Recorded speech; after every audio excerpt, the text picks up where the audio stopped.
Another blood-red sunset and yet another moon face, and still another 100 miles to my next resting place. Driving down the road, eyes on the horizon.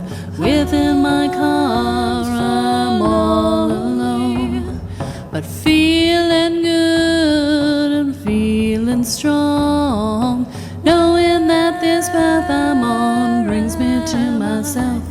I'm driving. Hello and welcome to another episode of Spirit Sherpa. I am your host, Kelly Sparta, and I still don't have another co-host. So if you are new here, start at episode 1. If you are more intermediate in terms of the work you've done, then you may want to start at episode 98. And if you're an advanced practitioner, start at episode 200. And today I have a guest again, Kathy. Thank you, God. She is here with me while I try and find a new co-host for the podcast as I'm fumbling my way through the process. And so Kathy Shiren is here again to talk with us. She's going to be here for the next few episodes. And then we do have a new co-host. I just got somebody signed on today. And so we have a new co-host that will be starting with us for the recording starting in March. So keep an eye out for that. I'm going to give it a few days for that to settle before I make the announcement, just in case. So, but today we're going to talk about spirit animals and how to work with them. Before we do that, though, you're in Michigan, right? Yes. See, my shirt backwards, yes. Michigan. So you were snowed in the last time I talked to you. A little bit, not that long ago. How are things there now? Well, it was good for the first part of February, and then it snowed 2 inches an hour this morning. So in 3 hours, it laid down about 6 inches, a little more, of heavy snow. Fortunately, it's because it's heavy because it's warmer, and I have a contractor when you live in climates like this, and they come along and they plow the driveway. Yay! So I'm plowed out. It's still windy season here, but we actually had a record heat day. At least in terms of me being here, I don't know what the records are. I don't know where to find the records here. I live in freaking Panama. Who the hell knows where to find records on things? But it was 33 degrees Celsius here, which is like 98 degrees, something like that. And we're at 3,500 feet. So that is not Boquete weather. That is David weather. That is like down by the water weather. We were walking around going, what's going on? I'm dying.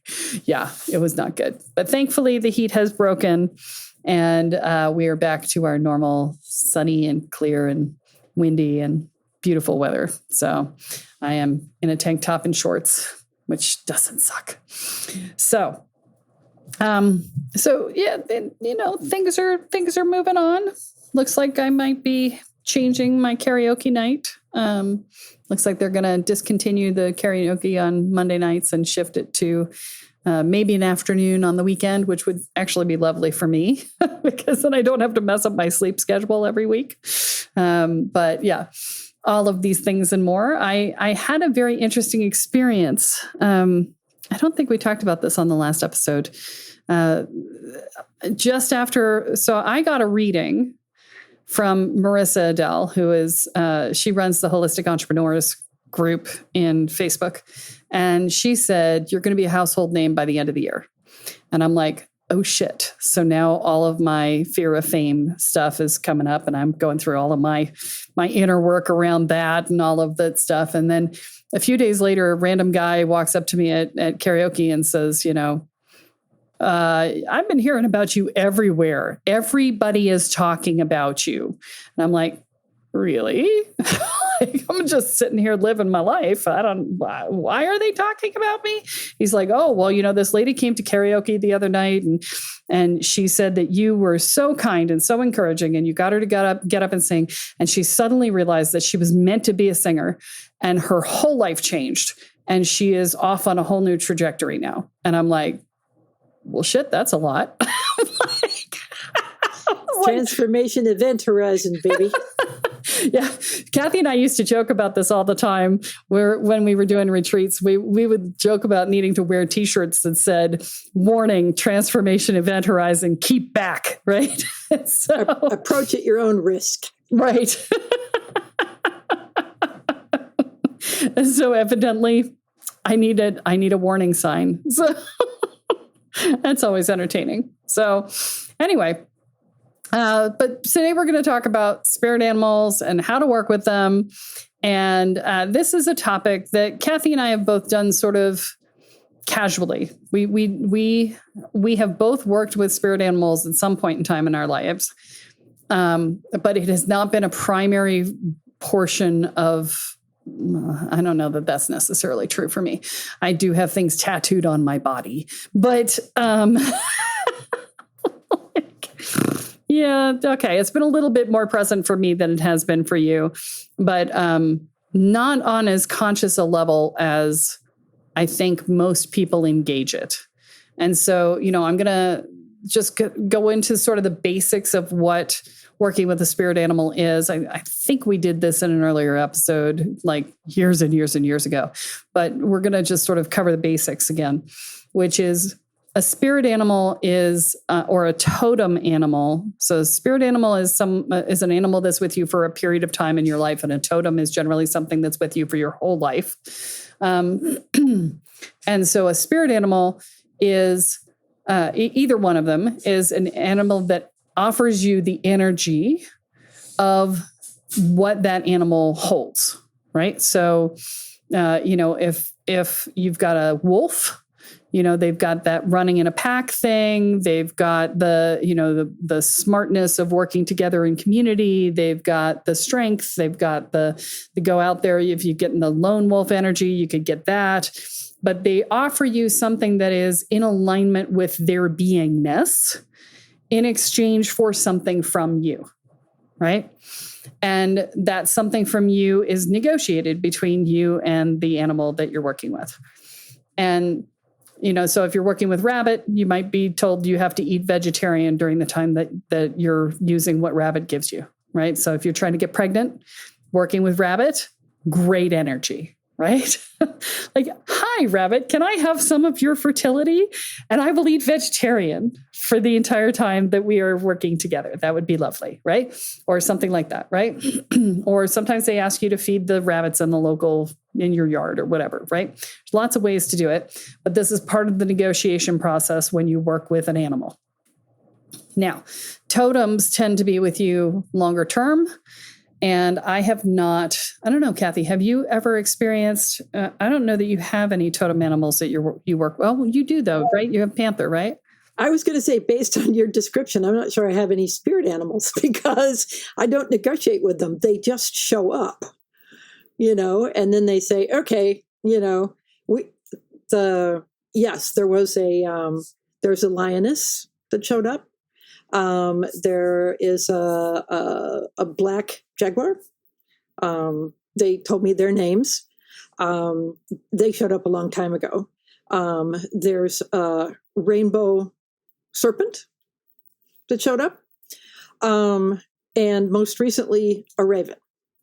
And the instruction to me has always been, if you want assistance, ask.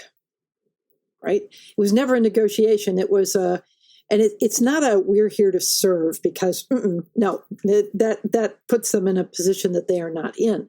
But it's like, sorry, we're here as a resource. So if you want help, ask. Well, the rainbow serpent, the lioness, and the black jaguar have been around for a long time, and I don't ask much. So recently, Raven showed up, and Raven's job is to sit on my shoulder and if I don't ask, basically to peck me on the head. Because Raven's a big bird, it sits on the shoulder. It can reach very definitely and get the top of your head. Whack, whack, whack. And I'm like, okay. You with blood running down your face because I know how you don't ask for help. Head wounds, yes, definitely. They bleed a lot too. But anyway, so I have been more conscious of the fact of the animals, spirit guides, whatever you want to call them, that have showed up in my life. But I don't negotiate with them in the way you were talking about. So would those be more totems in your definitions? I have to be honest with you. I'm talking from what other people have told me about what spirit animals are supposed to be in this moment. But if I tap into the way that I have been with spirit animals in the past, I don't negotiate with them either. And I have been working with Grandmother Spider for, oh my God, 20 some years, and Grandmother Snake for longer than that. And Grandfather Turtle for about the same as Snake. Both of those came to me when I was like 4 years old. So, those to me are totems, and those are things that have ended up tattooed on my body, but not Turtle yet, but I did do a huge amount of work with Turtle. Turtle went with me on walkabout to teach me how to carry home on my back. And so, each time I've worked with an animal, Snake is all about healing, right? And shedding your skin and the evolution of self from one incarnation to another in the same life, right? And the healing process of that. And so I've done a huge amount of work with Snake, but I can't say that I've ever done anything for them.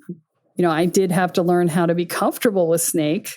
I had, which Spirit delivered to me a boyfriend, and actually 2 different boyfriends who had snakes, and proceeded to dump the snakes around my neck and teach me to be okay with them. So in high school, so and college, but I did have to learn to get over the fear of snakes in order to do that. But and same thing with Spider, right? Obviously. I love snakes. I've always loved snakes. Even as a kid, I loved snakes. I tried to tell the hired man, I grew up on a farm and the hired man was terrified of them. And I would catch them and go, but look, they're not scary. And I'd approach him with one and he'd run screaming off in the other direction. I was 7, maybe 8. It's kind of like, I didn't understand. He called them slimy. I'm like, no, they're not slimy. Stupid kid. Anyway. This is my point, right? Yeah. So, I think that, I think the difference for you and I, versus the way that I've heard it talked about in other circles, is that we don't go seeking out an animal to help us. They just show up and say, hey, I'm here. Right.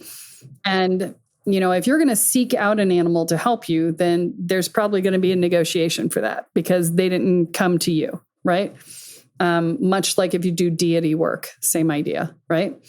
But if they come to you and say, hey, time for us to talk, then that's a different story, right? And if they're a totem that's been with you forever, then presumably if there was a negotiation to be had, which I don't feel like there is, but if there were, it would have been done before you were born. So it's not relevant. So, but if something comes to you, then it is for you, right? If, let me be clear, spirit animal, not just anything, right? Because some things come to you because you look bright and shiny and they want to chew on you. So let's be clear in our language. But if a spirit animal comes to you, then it's for you and it's there to help.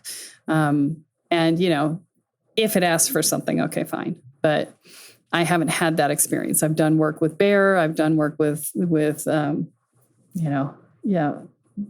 other 3 I mentioned. So yeah. So let's talk a little bit about what it means to work with these animals. Okay. You said you haven't done a lot with yours, so I'll talk about mine initially.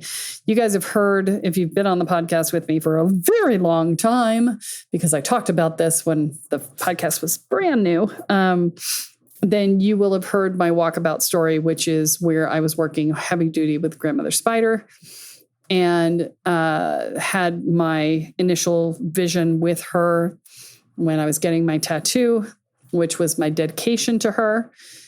When I was getting my tattoo, I had arranged for people to come and be with me for that tattoo.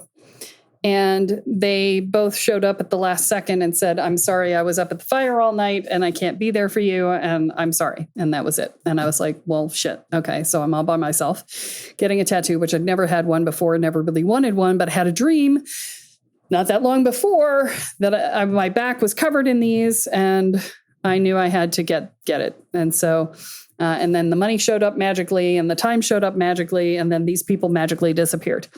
And so I showed up and there I was getting ready. I was sitting waiting for the guy who had also been up all night at the fire circle. And I had to wake him up and wait for him to eat his PB&J before we started the process. And then as we were sitting there and he was prepping everything, while he was trying to get dressed and ready, I was thinking, well, maybe this is just a bad idea because he's not awake. They weren't awake, blah, blah, blah. Maybe I was wrong. And I turned and I looked in the space where he was going to do the tattoo and there hanging from a single strand in the center of the tent was a spider. And I went, okay, all right, I'm supposed to do this. And the spider crawled back up the strand and disappeared. And I was like, okay, yes, well, then there's that. And so I sat down and I started, I was waiting for him and he started mixing his inks and whatever and opened up the tent so that people walking by could see in. And this woman ended up wandering in. I'm shortening this story. So if you want the longer story, you'll have to go back. But this woman walked in and started talking with me. And she asked at the end, just as he was getting ready to start, she said, do you mind if I stay? Well, if you're getting a tattoo done in ritual space, whoever's there is being built into that tattoo. There is stuff that goes into that. And so I looked at this woman who I'd never met before and had just been having this lovely little conversation with really hard before I said yes. And I was like, and I surprised myself by saying, yes, you can stay. And so the tattoo artist said, I just want you to reiterate what it is that you intend for this tattoo. And I said, I want to learn to walk the web of life gracefully before I learn to weave it. And he said, okay. And she went, isn't that funny? And I said, what? She said, well, that's what I'm here doing. I spin my own thread and I weave my own cloth. And that's what I'm here doing is selling my wares. And I burst into tears and he started in on the tattoo and I went into my vision with Grandmother Spider and I'm like, thank you for sending me to support me at the right person. I'm not worthy. And she just smacked me across the room, literally backhanded me with one of her legs and said, go over there and look at that. There was we were in this gray stone castle and there was this big, 4-foot diameter well that came up out of the floor of this castle and not much else in the room, just this well. And I walked over to it and there was this spider web and the web had a strand that was challenged. It was, looking like it was threadbare and going to break. Right. And she said, look at that strand.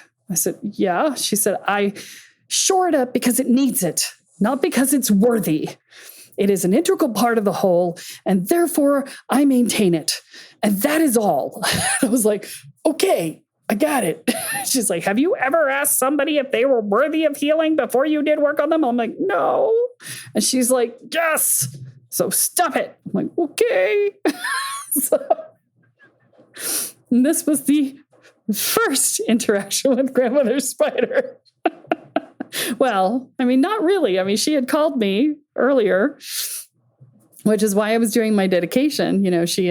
I'd gone into the basement before I went to this festival. I'd gone into the basement of a Victorian house and went to pull the string in the center of the room to turn the light on in the middle of the night and had felt like I walked through a whole bunch of spider webs to get there. And I was like, oh shit, whatever it is, I don't need it this much. Turned around and left.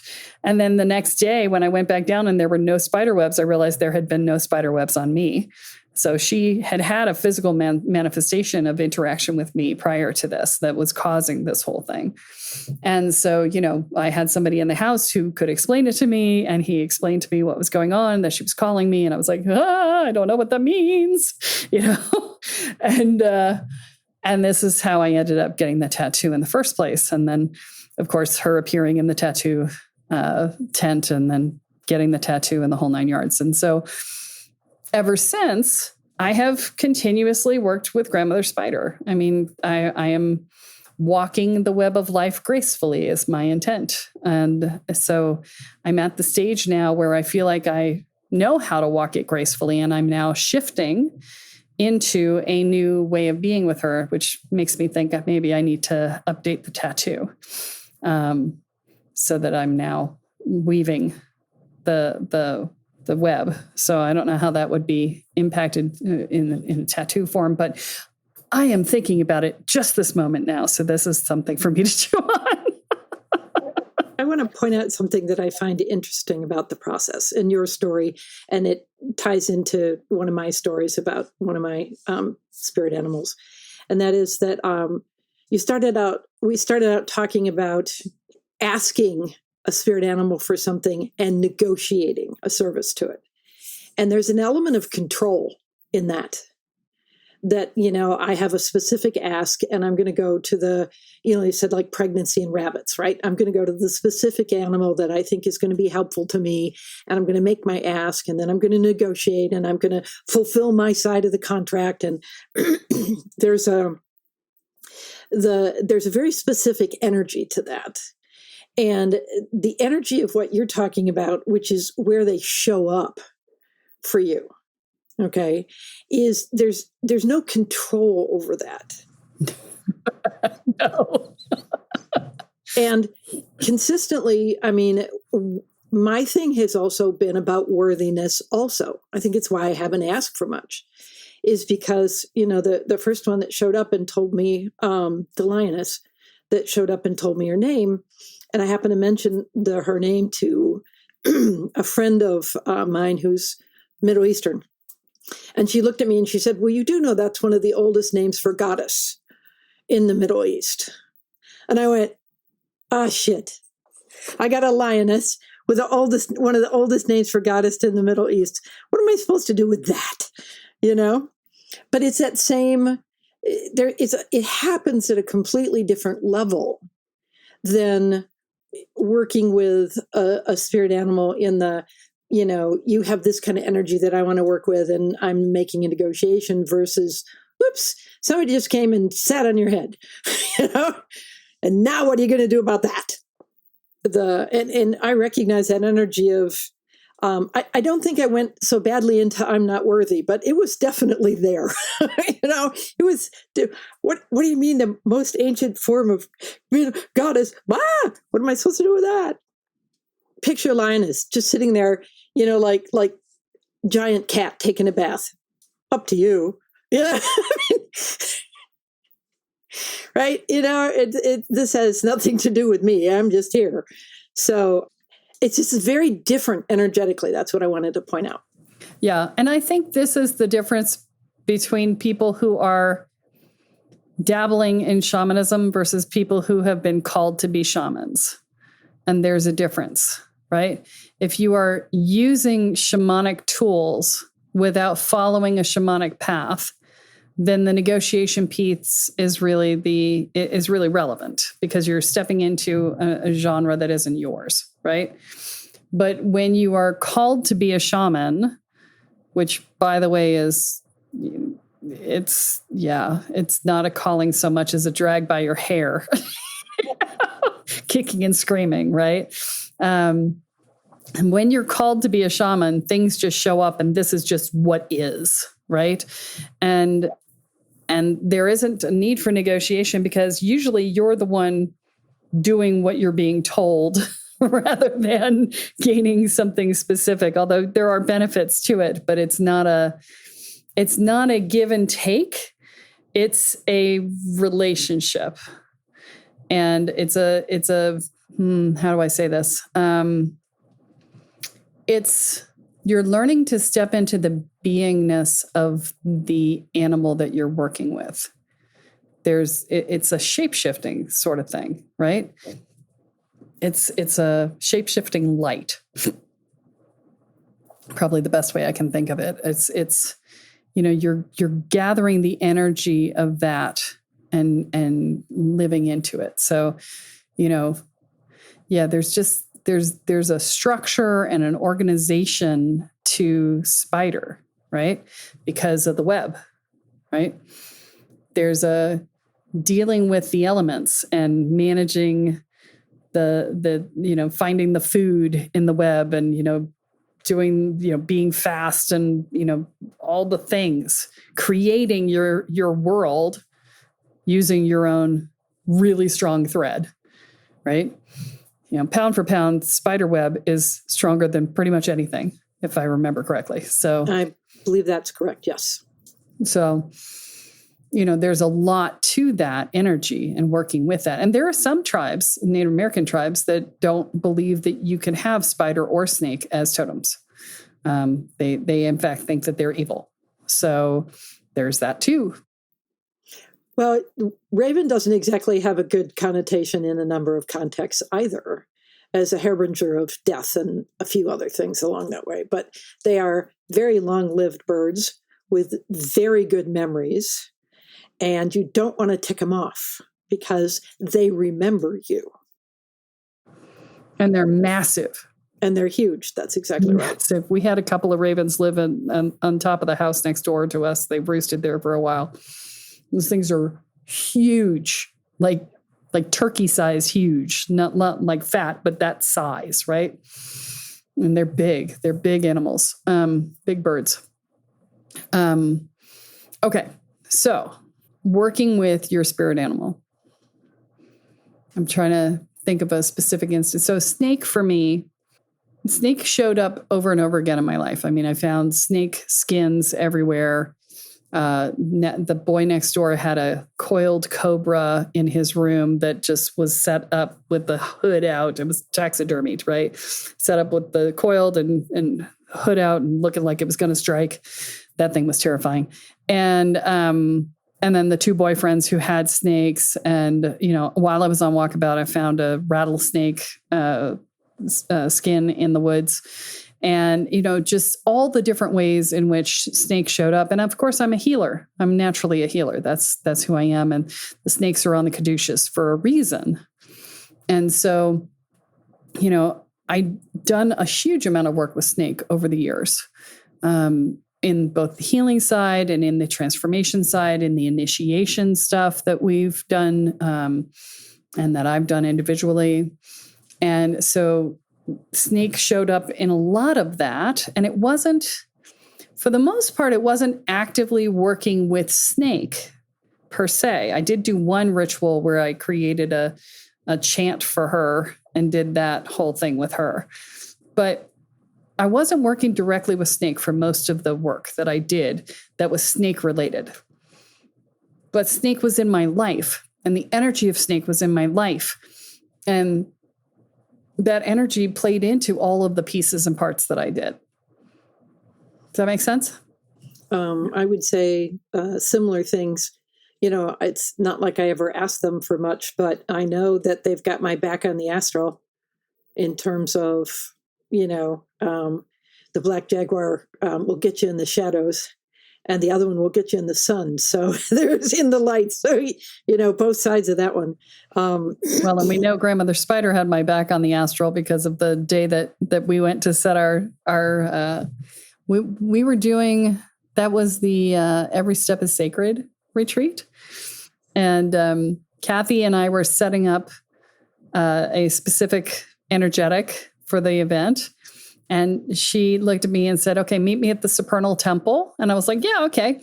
And we both went into the astral individually and, silently, out loud in terms of silence, right? And I went into the astral and then I just stopped and I looked around and I went, I have no idea where the Supernal Temple is. I've never been there. I'm not even sure what the Supernal Temple is. I'm like, this could be a problem. And I went, Grandmother Spider, can you help me? And she was like, yeah, sure. I know where that is. And so she took me to the supernal temple. I show up. Kathy's there. We do our thing. We come back out of state and come back into physical reality. And Kathy looks at me and says, what was the spider doing in the supernal temple? I'd never seen a spider in there before. Yeah. And I said, I didn't know how to get there. She was my guide.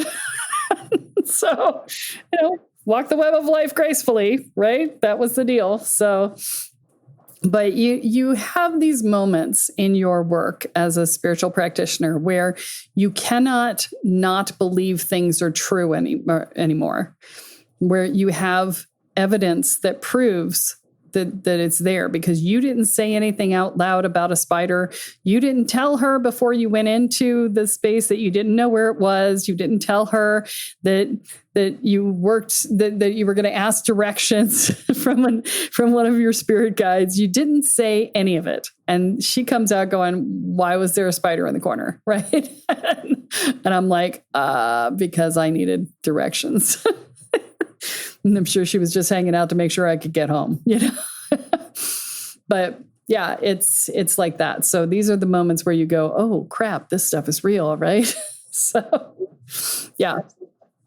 So that's kind of my stuff. You have anything else you want to share? Well, I do think I want to hone in on the fact that we've really talked about two approaches.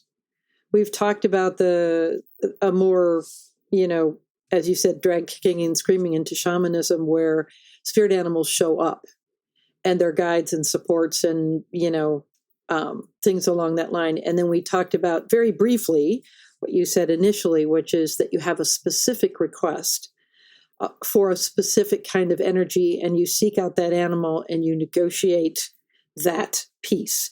And we really didn't talk about that much, largely because neither one of us have much experience, if any, with that particular dynamic. It's not how we interact with spirit animals. But I want to say both sides have their benefits, right?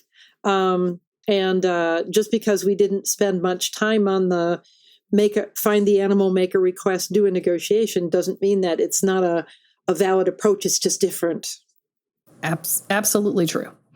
So, and I'm pretty sure that the earlier episode that we did covered that part. So if you're looking more for that part, then go back and find the other episode. Okay. So with that said, I want to remind you that we go and we learn all these really cool things so that we can become better magicians and energy workers and practitioners. And that requires also doing your personal growth work along the way. And so I'm going to remind you that we do have the Welcome to the Woo program and the Woo Squared programs that are great for people who are starting to do their work or who are looking to build a solid foundation. Because you may have done some work around this stuff for 2, 3, 5 years. Some people even 10, 15 years.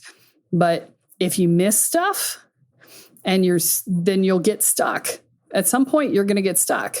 So even if you've been doing this, and I ran into this with somebody I was working with, she had been studying for like 25 years, and she had never once run across any teacher who felt like teaching her boundaries was a good idea. And that says something about the teachers out there. And so 25 years she's in this process and she doesn't know how to set decent boundaries. And so, that was keeping her pretty stuck, right? You can't, after a certain point, you just can't get past that unless you learn the basic pieces. And she was doing more and more advanced work trying to find the answer when she had actually missed something core in the foundation. And so this is the other reason why the Welcome to the Woo and the Woo Squared programs exist, is so that you can make sure your foundation is solid so that you're not going looking for an answer in some esoteric high-end text that is actually something that you missed in 101, right? Because there's no freaking curriculum, right? And everybody's teaching a tiny little bit here and a tiny little bit there and da-da-da-da-da. And this is why I put all of this stuff together, is so that you guys don't miss any of the basics, right?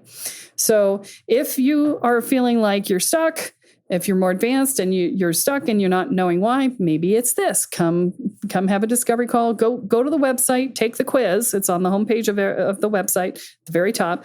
Go to the website, take the quiz. It'll tell you where you belong in the program series, and then come and set up a discovery call with me, and we will talk about exactly where you are and what you may have missed and what's going on. And if you're just getting started and you're listening to the later episodes, I'm going to remind you that this is the advanced level episodes. And if you're just getting started, these are going to be a little over your head sometimes. And so maybe start at the beginning, right? But it's still great for you to come to Welcome to the Woo and get started there. Okay.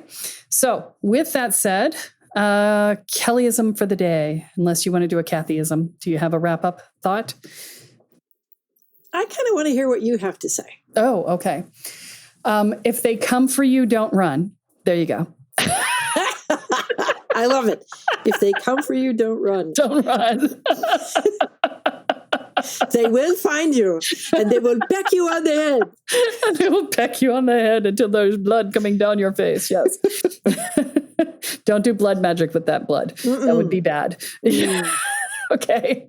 All right. With that said, this has been another episode of Spirit Sherpa. And I still don't remember what the closing is. So that's what it's going to be. And, so we'd love to have you. Please like, rate, and share the podcast with your friends. Please join the Facebook by Kelly Sparta podcast Facebook group. And join the mailing list. We'd love to have you. All right. And that's it for this week. So long, y'all. Bye. Bye. To my next resting place. Driving down the road, eyes on the horizon. Within my car, I'm all alone. But feeling good and feeling strong. Knowing that this path I'm on brings me to myself. I'm driving, wondering where my